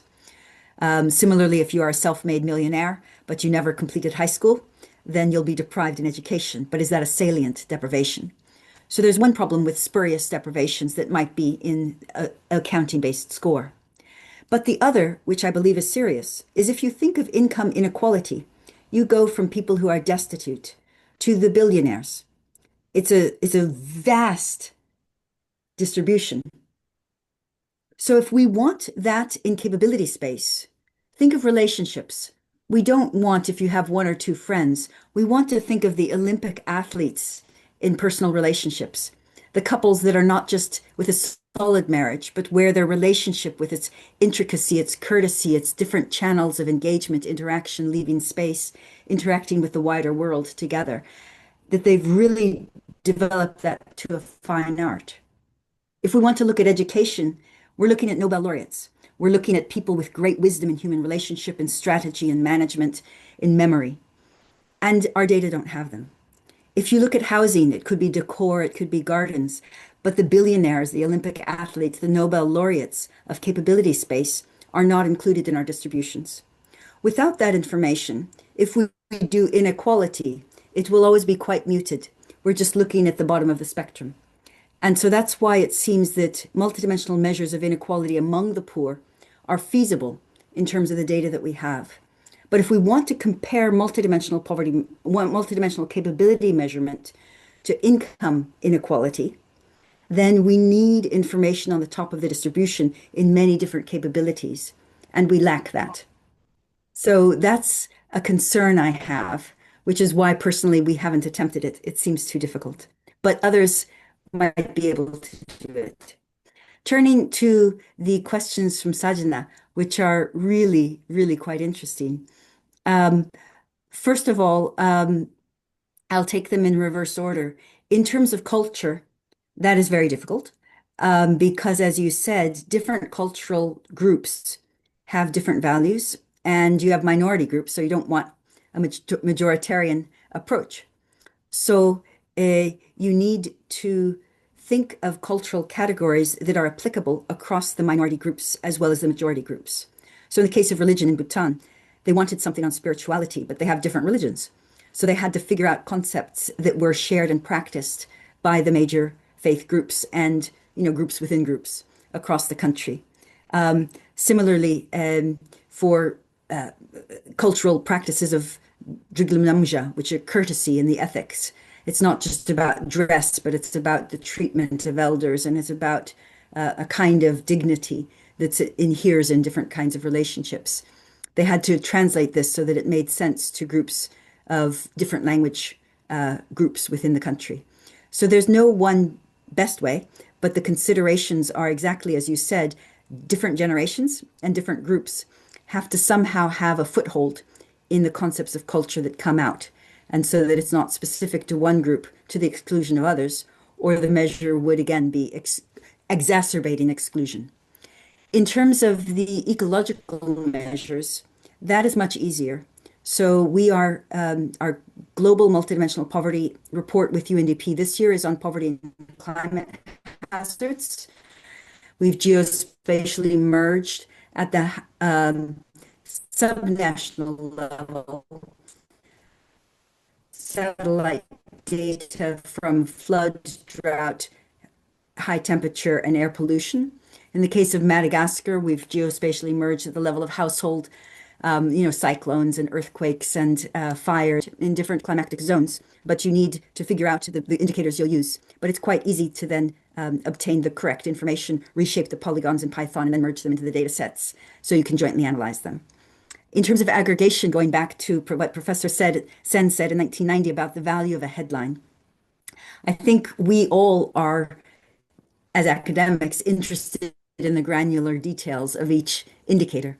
But collecting these in a headline that then is based on a linear aggregation, so it can be disaggregated, means that there is still an answer to the question of has overall well-being, given these value judgments and these constituents, has it increased or decreased? And then when you have that attention, and then people say how, you can unpack it by all of the granular details. And I think that has a kind of a communication value that mean that there is a buy-in by political actors that would not buy in to little indicators, as it were. Finally, in terms of happiness and a better translation, the word is more akin to a flourishing or well-being. It's not just mental happiness. There's not a fixed concept of whether mental happiness is supervenient on a flourishing life. There's nothing specific in that way, but there's a recognition that it's not one domain of psychological well-being. It includes health and responsibility for the environment. So all these different capabilities. So it's only the word happiness then got taken over by the subjective well-being psychological literature in a way that would seem very different. And in particular, there's a reaction in Bhutan against the World Happiness Report because the countries that are happiest on it are those that are perhaps hardest on the planet, and those in which the older generations are not looked after so well, in which relationships sometimes end in mishaps. And so there's a question mark about whether the subjective happiness coheres with a wider happiness for all sentient beings, which from a Buddhist perspective is an interesting and essential question. So I think those are a few of very adequate things to continue the conversation, hear your responses, and hear those of others. Thank you so much. Thank you so much for your kind and valuable remarks. It would be a treasure for all of us. Thank you so much. Now I will open the floor for any open questions or any comments. Professor Raymond Sunam joined quite some time before. Professor Sen, Sir is leaving. Oh, Professor Sen has left. Among our speakers, Professor Rajat Dev from Southern Methodist University is here. Sir, you want to say something on this discussion? Well, if you absolutely insist, I'll just tell you what my takeaway is. Yes. One is the importance of multidimensionality and the the fact that it may be different in different contexts and in different countries. So in the context of Bangladesh, it may be something very, very different from Bhutan.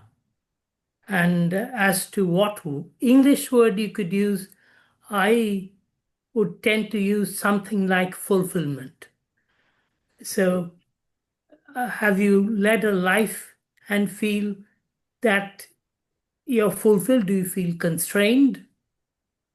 Okay. Those are the concepts that I would look at. While it is true that once you construct an index, you can go into the details and break it down, but the weights that you put on the index will necessarily vary from country to country. So what people feel are shortcomings in India may be very different from what they're in Bangladesh, what they're in the United States. So it's very tricky. I personally do not believe that you need to construct indices. We argue about different things, about different values, and those arguments are not necessarily based on numbers. As was pointed out, the index is a good thing that grabs your attention, and you can see that we have improved 10%, but it really tells you very little. And because it depends on where that 10% comes from. I will just close my comments with that. Thank you so much, sir. Thank you so much. Now I would like to invite Dr. Kazi Jahid Iqbal from Appellate Division of Bangladesh Supreme Court. Dr. Kazi Jahid Iqbal, are you listening to me? Yes, I am listening. Yes. Thank you. Yes. Thank you for your kind permission to speak something of this highly esteemed gatherings. I want to comment in one thing that we should consider that legal issues should be included in the research of the economics. I think because in our consideration, we the lawyers thinks that the law or the superstructure of the society or the economic relations. So if the legal issues or the legal phenomenon has been included in the research of the economic relations, it would be fruitful for the society or the what we are calling the happiness of the people. I think law is very important in economic relations. That is all from my part, and thank you all of you for giving me the chance, and thank you Banglar Pathshala for arranging this beautiful study circle. Thank you all. Thank you. Thank you. May I now request Mr. M. Saiduzzaman, former finance minister. Mr. M. Saiduzzaman, sir. Are you here, sir? Mr. M. Saiduzzaman? Rani Bhai, I think Saiduzzaman sir joined, but is not in the call at this moment.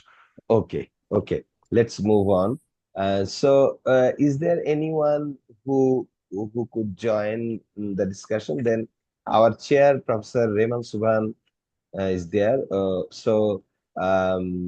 We'll directly go back to our chair to conclude the to hear the concluding remarks and close the program. Anyone who would like to say something or raise any questions, please unmute and Yes, Rani Bhai, can I just say a few words? Yes, of course. Thank you. It's really just mind-blowing to see how so many great thinkers have gathered today, especially Sabina Al-Khairi. I was just listening with a kind of silence, but with a lot of attention. And the way she has shown how this the question of inclusiveness, how to measure the thing, and the complexity of measurement, and from the subsequent commentators, how this measurement can be so multifaceted, and these are all open to so many questions, so many considerations, and especially our lawyer Jahid Iqbal, who is himself a authority on constitution, and I very much agree with him that the legal issues should be included. But from my side, I want to add just one thing, that often we consider that the access to cultural participation is just a matter of choice. But today's discussion clearly shows that it's not only a matter of choice, it's actually a very vital element of measuring how well they are living in a community. So thank you very much, Rani Bhai. Thank you so much, Shahidul Mamun Bhai. May I request Pratik Bardhan from Prothom Alo to say a few comments on the discussion. Pratik Bhai, are you there? Hello, Pratik Bardhan. Are you there? Yes, sorry, I can. Do you hear me properly? Yes, clearly. Say. I don't have, I don't think that I have anything to add to this valuable discussion that we have heard already today. But what I can say is that, yes, poverty is multidimensional, and anything cannot be just measured by economic indicators, and we have to take into account the various aspects of the society that contribute to the well-being of human beings, and that's what the economists are doing nowadays. This is not only limited to what we call GDP measurement and so on. I think so. In that, from that context, it is very enriching, very enlightening, and we'd like to go on with the study circle. Let's hope for the best. Thank you very much. Thank you. Thank you. Qazi Arif wanted to say something. Please unmute and say your words. Mr. Qazi Arif, are you listening? Okay, Rani Bhai, Mr. Qazi Arif has posted his question on the chat here. I can read it out on his behalf. Okay. So he mentioned he just completed his honors in economics, and his question is, beyond these studies and talk, what actions can youth like us take to really make a difference in reducing poverty in our society or the country? So very insightful question. Yeah. So, Professor Sabina, again, I'll come back to you. Would you kindly respond to all these things very briefly? Thank you so much. Yes, briefly. On the issue of weights, I was grateful for the question. And I agree with the speaker that we disagree about weights. I disagree with myself about weights over time. And it's very hard to put numbers on weights. And yet, if you think of the countries with well-being dashboards, the UK has between 46 and 61 indicators of well-being on the ONS Office of National Statistics dashboard. If you think of Australia, Netherlands, Japan, they all have dozens and dozens of indicators. It takes a long time to find out if each indicator has gotten better or worse, and for all the groups of the population. And so when we do the measure weights, just to explain, following Professor Sen's lead, he wrote that it's not embarrassing to set weights, but that because of this diversity in a plural society and disagreement, then any measure used for policy must be robust to a plausible range of weights. So as technical people in our group and those who do measurement, you actually apply a range of plausible weights. And you look at the comparisons you're going to make subnationally. And either you look at pairwise comparisons, including standard errors, or at Kendall-Taubé rank correlations, and you assess the stability of the different assessments that you make. Because for policy purposes, you want a measure that's robust to a range of not all weights, but plausible weights. So that's just a gesture of, if it helps, the reason that we have tried to put in weights, speaking as one who earlier was against all aggregation. And I changed because of this ability to really implement and self-critically assess the stability of your results. In terms of legalities, I completely agree. And in the line of statistics, these statistics have to be legally required, and also the data that is required to update them has to be legally established so that the funds are available. There has to be a kind of autonomy and independence so they can release bad news as well as good to different governments. And so there is definitely a legal framework for measurement, just like there would be legal frameworks for the use of the measures. For example, in Costa Rica, under the Solis government, there was a presidential decree saying budget allocation must reflect the level of monetary and multidimensional poverty. And when they reallocated a fixed budget, they accelerated poverty reduction. So there are legal touchholds in this journey of improving poverty, improving well-being and reducing poverty that are really quite important. Then moving to the last question about activism and younger actors, there is a bit of a myth that to make change requires political committed leadership at the top levels. And it is, of course, very convenient and beautiful when that happens. But it can also come from different quarters. And I will give a concrete example. There's several that we have. For example, in the state of Oaxaca, the second poorest state in Mexico, it's traditionally not reduced poverty after Chiapas. But there was a very energetic young social policy minister, and she took it under her command to reduce poverty. And in 6 years, they had the second fastest reduction of poverty of all the states of Mexico. There's also a case of a man who is a minister in a government, and under his ministerial work, launched work of this kind and was elected president of his country. So had an opportunity to mandate, but they were a little bit older. I'd like to give a South Asian example. Somebody just graduated, was hired by a state provincial leader to work on measurement and attacked us on Skype. He found our Skype, I have no idea why, and attacked us. And next time I was in the country, flew to where I was. We had a walk, we had lunch. He implemented a survey in his region, and it was launched by, in a sense, the governor of the region. And the next thing I knew, I was in New York at the General Assembly with his prime minister, and he was presenting the results of the state.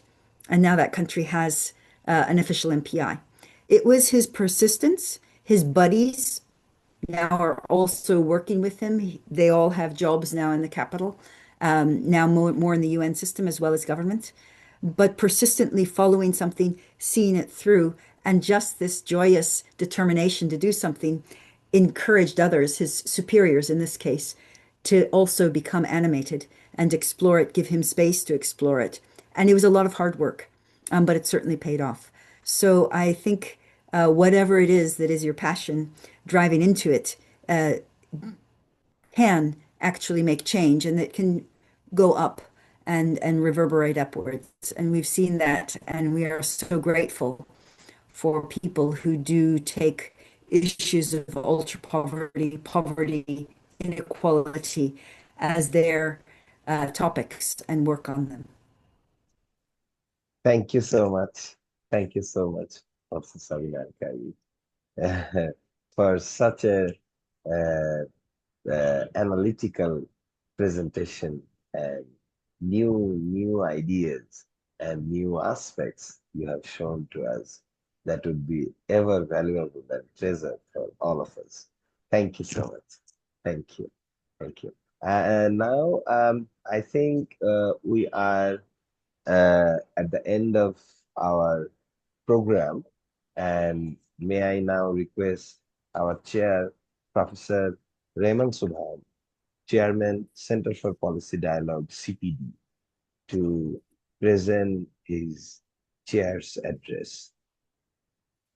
Professor Raymond Subhan, can you hear me, sir? Sir, please unmute. Yes, I think. Yes, okay. Okay, sir. Yeah.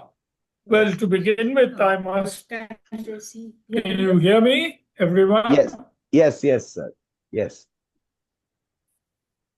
Yes. Well, to begin with, I must apologize to all of you, particularly for joining at 9 o'clock, because I had a flyer with the program at 9 o'clock. And since one of the deprivations I suffer from is electronic deprivation, I don't really look at my cell phone to really find out what's on it. So I had no idea that this program had begun at 7:45, and so I missed both Amartya's opening remarks and, of course, most important, Sabina's presentation and the discussions which followed. So this is, of course, another deprivation from which I am suffering at the moment, and at a serious disadvantage in making any concluding remarks. In whatever I say now would be more predicated on the fact that I've been a long standing disciple of Sabina's and may have played some small role in having her introduced to Bangladesh where she made some contribution to helping the Planning Commission work on a multi-dimensional index of poverty.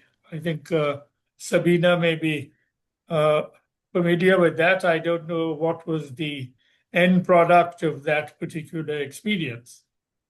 As far as I'm concerned, I was still keeping my eye on the title of this present session, which was Individual Well-Being and Social Welfare, but it seems that the discussion seems to have been concentrated around Sabina's work on the development of a multidimensional index of poverty. And of course, she was also involved in working on the happiness index in Bhutan. I don't know whether she also brought that into the discussion. But probably there is no second person in the world who has, in fact, been spending so much time working on trying to get a understanding of the nature of poverty and the varieties of ways in which it is inflicted on people in different countries. And obviously, a person who has got a global perspective will see that poverty comes in many forms. And of course, the weightages vary from country to country, depending on the particular circumstances and value systems. What had always interested me was how far she attempted to link up her work on developing a global happiness index and a multidimensional poverty index to see the causality between the one and the other. I do not know if Sabina has worked on this to see whether in Bhutan itself, the interpretations of happiness correlated with the way in which the multi-dimensional index of poverty worked out, at least at district or sub-district level or whatever subgroup categories they were. I mean, what would be no less interesting would be to see whether there were similar elements of causality between the multi-dimensional poverty index and whatever measures or assessments there were of the state of happiness in a particular country. Because happiness, as Sabina has always been educating us, has, again, many features to it, which I don't know how far they are necessarily measurable, and what her experience was for the long periods she has spent in Bhutan in getting a sense of who is and who is not actually happy. I have always wondered, and of course, in this working out the multidimensional index, the questions of weightage, obviously from different indicators is important, but also presumably then whether these indicators are weighted differently by different income groups or different ethnic groups or different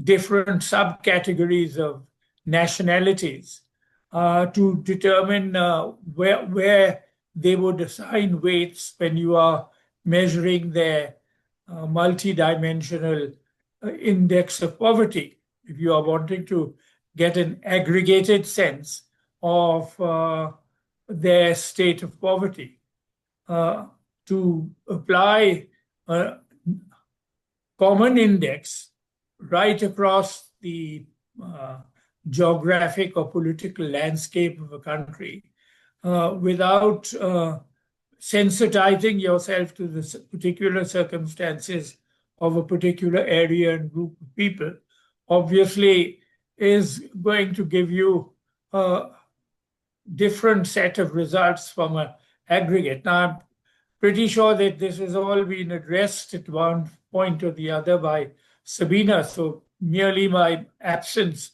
may have in fact deprived me from knowing what her latest thoughts are on the subject. Now, let me sum up again, because here am I basically doing what I have always cautioned against. Here am I pontificating without having any real idea of what the discussion was all about, and really sort of speaking out of the back of my head. So all I can do at this moment is to then also raise some questions derived from my understanding of Amartya and Sabina's work.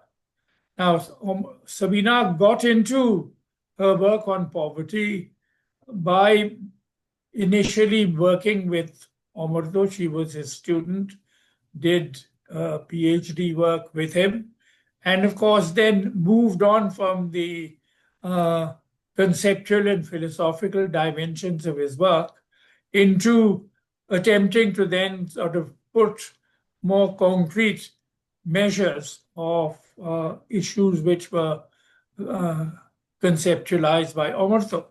Now, here, what I think would be also very interesting is how far in your work have you then been able to relate the question of individual well-being then to social, if not a wider word of societal welfare, and that whether in fact there is a relation or a linear relationship between these two concepts. I think this was one of the central elements of Amartya's philosophical work. And of course, what is most interesting is how far these ideas can then be estimated, and then in a form in which then this can be translated into poverty interventions.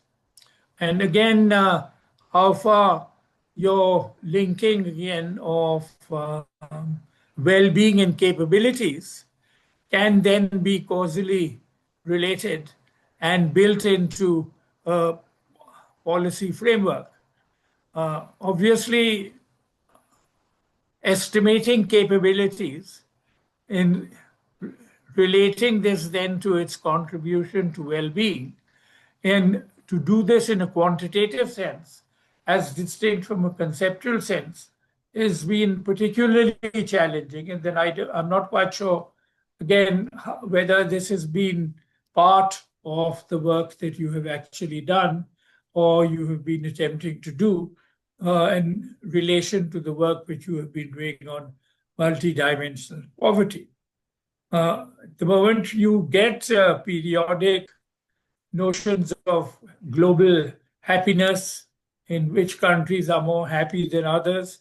And you find that the one positive correlation which seems to come out is that in most cases, the better off countries also seem to be rather happier.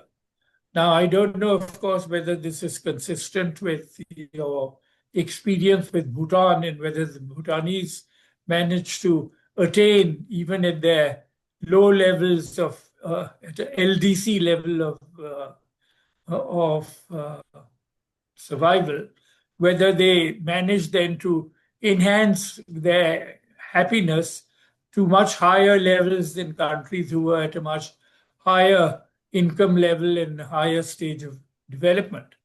And of course, this would then bring us then onto the causal relationships between happiness and issues of multidimensional well-being, and whether this then one relates to the other. So these are all questions which have interested me ever since I have been exposed to the benefit of this company, and also a deep knowledge and understanding, and my limited capacity to read some of her works, which have been highly educational for all of us. So I conclude these remarks and hope that the subsequent lectures, which will be continued on Amartya's work, will actually have a dimension built into it of the ways in which his theoretical and philosophical work has then been translated into addressing real world issues and what specific interventions in terms of policy and institutional change have then been inspired by the wide variety of his works, starting, of course, I mean, this discussion began at the beginning with his work on social choice and capabilities, but in terms of the way in which the discussion goes on, at the end, he always wanted to influence changes in the conditions of life and the circumstances of society. He was never content to just be an academic economist. He always wanted his work to be of relevance in the real world. And so that element, which has been introduced in the opening lecture by Sabina, should, I hope, find a place in the subsequent lectures which actually take place.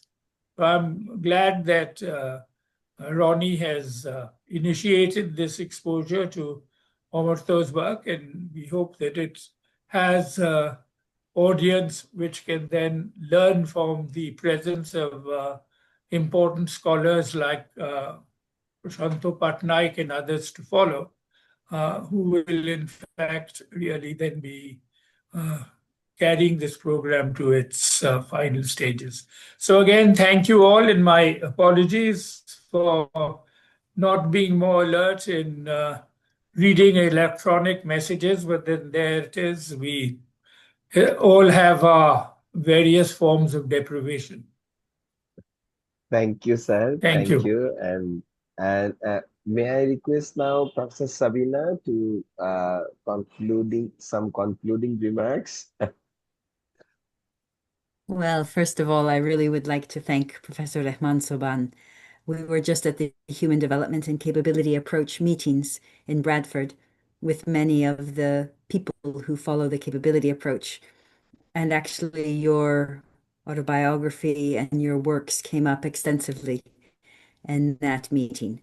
And so you certainly have a following that is animated and that continues in the assembly there gathered, as does Professor Sen, of course, with a very healthy society, simply committed to taking his word on, and many fond memories of the Calcutta meetings last week. In terms of Professor Rehman Soban's observations and questions, one was about the overlay between poverty and well-being. And I think this is very important because I mentioned that in the case of Bhutan, the happiest subnational region, Gaza, was one of the poorest. It still to this day is 11 days walk to Lunana. There's no hospital. There's no secondary schools. They must go down further. And they have an economic industry with the cordyceps, harvesting the cordyceps, and of course yak, they're the high tundra. But this aspect of community, of psychological well-being, of harmony with nature, a balanced pace of life and time use. These are four of the domains of GNH that are particularly strong there. And so it's interesting to see how these change over time. It's interesting with many Bhutanese having emigrated to Australia, thinking back to a more balanced use of time, thinking back to the environmental harmony of some of their village life, and the depth of community relationships. It's something that they miss. And so it's clearly contributed to their quality of life, to their understanding of what it is to be in Bhutan. And it's clearly of policy importance to maintain some of those, while also seeking, of course, to redress monetary and multidimensional poverty. And so overlaying them, in a sense, gives a vision into what should not be reduced, but if we do not measure it, we don't know if it is reducing. And I mentioned that in the last 5 years, and in the 5 years before that, the cultural domain had been decreasing each year. So there's an erosion of culture. There's an increase in negative emotions across the last 10 years. And a decrease in the trust, in the perceptions of government performance. Those services have increased a lot, but the perceptions of government and service have decreased due to aspirations raising in the communities. So I think looking at the disjuncture between happiness or well-being and poverty is important. Both in the positive, you can see things to treasure that poverty is very different when it's in a violent community with social breakdown, with a lot of housing, which is very ramshackle, from and very poor housing, but cleaned with dances, with music, with good relationships, with peace. And the experience of poverty in these two different social settings is very different. And so having both of the measures overlaid gives an aspect into that. So our hope is that there are other countries that will be doing this overlay of well-being and poverty and jointly analyzing them. In terms of variation at the local level across cultures, I'll give the example of Vietnam. They began by having the multidimensional poverty measure adjusted at the local level. But then a local area might look to their next district and say, if I lived there, I'd be poor, but I'm not here, so it's unfair. So there's a core now of a national measure that's used for the purposes of some social transfers. But then each district is able to adjust its indicators according to the particular priorities of that district when it comes to local policy actions. So that's a little bit of a compromise, which is also being considered in other countries, particularly large or internally diverse countries. And in relation to the individual and the social, as Professor Rahman said, it's very important to look at both. So you can see families with harmonious relationships living in communities that are divisive and fractured. And you can see communities with holistic, wholesome relationships, lots of engagement, lots of social capital, but then families which have sore divisions within them. And so just looking at that very simple metaphor, it can also happen in other domains of poverty and well-being. And so I think, as you said, measuring at the different levels and then overlaying them is quite important to be able to understand what are the levers of change and what are the areas where both are aligned in a socially positive way. And the innovations of this are certainly happening, in that I mentioned that most multidimensional measures are at the individual or household level, but increasingly we have very local level, whether it be from census, from satellite data, from others, from community facility surveys and household surveys, so we can build up a community level measure and then compare it with the household measures and see what we learn from that conversation. So I think they're very important points that you've raised, and they touch the spectrum from a very policy orientation to the much more profound ones. So I'm really grateful as ever for this work and for your introduction in Bangladesh. Bangladesh's General Economics Division and BBS launched their official MPI on July 31st of this year with support from UNICEF. And so we are hoping very much that that will be a tool that will be useful to different actors. And it's not perfect, no measure is, but I think it's a conversation partner that then can be improved, dialogued with, criticized going forward. So I'm very grateful for your work. Thank you, sir. Sabina. Thank you very much. Thank you. Thank you, sir. Thank you, Professor Raymond Subhan. Thank you, Professor Sabina Al-Khairi. Before I conclude, I just want to thank some of the few words on who helped us to organize this successfully. First of all, I would like to thank Mr. MD Maruf Hussain, who is a close associate for the last 1.5 decade, who lives in Toronto, work in a bank there, and he constantly assists Banglar Pathshala's most of the works. So I'm very grateful to him. And secondly, I want to express my gratitude to Mr. M. Saiduzzaman, who is the former finance minister of Bangladesh, and who actually is a long appreciator and counselor of Banglar Pathshala's all the programs. And of course, Professor Remal Subhan, before I take any study circle or any project, I used to visit him, and I'm very fortunate to have good and wise counsel of him, and I took action according to his wise directions. So I'm very grateful to Professor Remal Subhan, and also two or three of my close associates and colleagues. One is Mr. Shahidul Mamun, who is the director of Prathshala Theatre of Art Acting School, and other is Mr. Pratik Bardhan, who is working in Pratham Alo as a senior journalist. So many of the people who here and abroad assist us, associate us, and love us, so that Banglar Pathshala is running with all its meager resources. And finally, I just want to say, those who participants, those who register, please visit Banglar Pathshala's website, where time and schedule has been changed, and the updated lecture plan has been uploaded 3 hours ago. So please visit for the latest update there. So I thank you again, Professor Remal Subhan, Professor Sabina Al-Khairi, Professor Rajat Beb, Professor and of course our convener, Professor Dr. Prashanta Kumar Patnaik, sir, without whose counsel and guidance, this program would not be possible. So I thank all of them wholeheartedly, and wish you all the best. Thank you so much. Thank you. Thank you. Thank you.